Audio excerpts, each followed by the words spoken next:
Hey everyone, this is Jonathan with Food Forest Farm.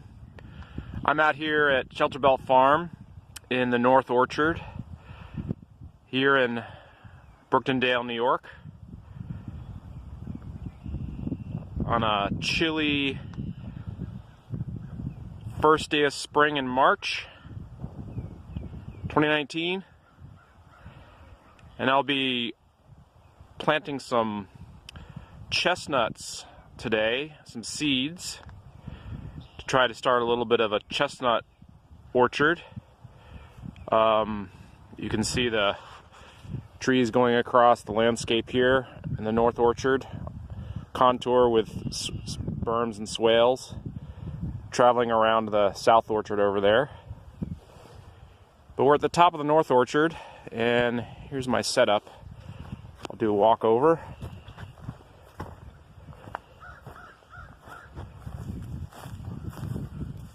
So the chestnut seeds that I got a hold of already started to sprout.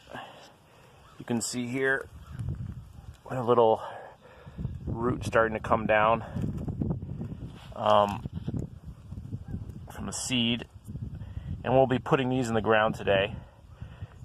One thing I wanted to mention was this winter we did some bale feeding, some round bale feeding in the field. You can see them over there.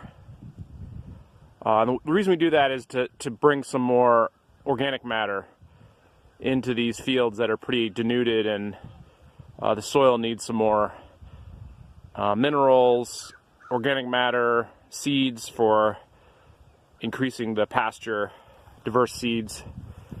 So you can see here I'm actually utilizing this resource since it's kind of like a sheet mulch, and it's already got manure and urine in it. And so I'm just going to dig up some sections and put in some trees. Just wanted to show you some of the material that I'm using and equipment. So first thing is, I was able to get a hold of this stuff. It's called Blue X. It's pretty easy to use, very lightweight, so you can take it into the field. I've been told it works really well with these larger seeds for protecting rodents and deer and turkey from getting to the nuts. Also, they're blue because they say the blue wavelength helps the tree have a thicker trunk.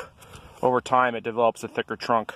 Essentially, how it works is you roll up an inner piece here, hard to see on the camera, but this rolls up, and you stick it inside this leaf, and it essentially forms. You open it up, and essentially forms this tube that then you can stick over the nuts. Also, I have these pieces of grass stems from my miscanthus, giant miscanthus grass, so it's a good use of that material. It's not going to last that long. That's not my expectation, just to get these in here so the trees can be a little stable from the wind and animals. I'm using my broad fork to open up the space for these nuts to go in. And just a little bit about the nuts. So what I'm doing is I'm going to be putting in nuts that are already partially sprouted. You can see here, there's the little root on there coming out already. And my friend John Dombrowski over at Edible Acres passed some of this extra seed he had on to me that he got. It's a hybrid chestnut with some American. And essentially what I'm trying to do is get these in before there's too much curling of the root. You can see that there. He says that it's probably not a good idea to have the root too curled once it sprouts. It kind of messes up the root structure. Essentially what I'm doing is I'm putting a seed in, like so, kind of on this flat surface. And then just so the root can get in the right direction. And then I'm putting in putting on the Blue X protector on top of that, putting it in the ground a couple inches, and then getting a little dirt around that so that it stays in, and then also putting the dirt down the tube so that I can make sure that the seed is covered pretty well as it develops, and then protect that some, push it in. And I'm going to do this a number of times, 3 times in the same hole. And the reason I'm doing that, and here's the stick I'm putting in, just kind of sliding it down in between the 2 sections, and then it jams right in there to hold it in place. And it's pretty firm at that point. Get the dirt around it. You can kind of see down in there, the seed's now covered. So I'm doing this 3 times. Essentially the next seed will go right next to here, and I'll do another one just like this right next to that one. And the reason I'm doing 3 is because I have enough seed. I have some extra seed. You can see what I did here. I mulched with some of the manure and straw. This is just for precautionary purposes so that I can make sure that I get at least 1 tree to survive.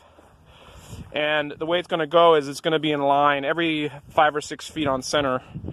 I'll have another 3, and then I'll continue on another 3 every 5 or 6 feet. And then you can see there's another, so there'll be another section of trees here, and then I'll do 3 more sections here, and you'll have a line going across the landscape like this of trees along this ridge here. You can actually see how the trees are set up already with the apples and the pears on this ridge going across that direction. So I'm just following that same pattern across.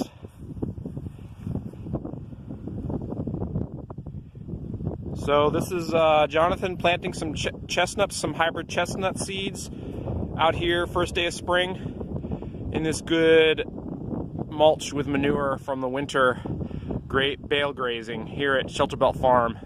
This is Jonathan at Food Forest Farm signing off.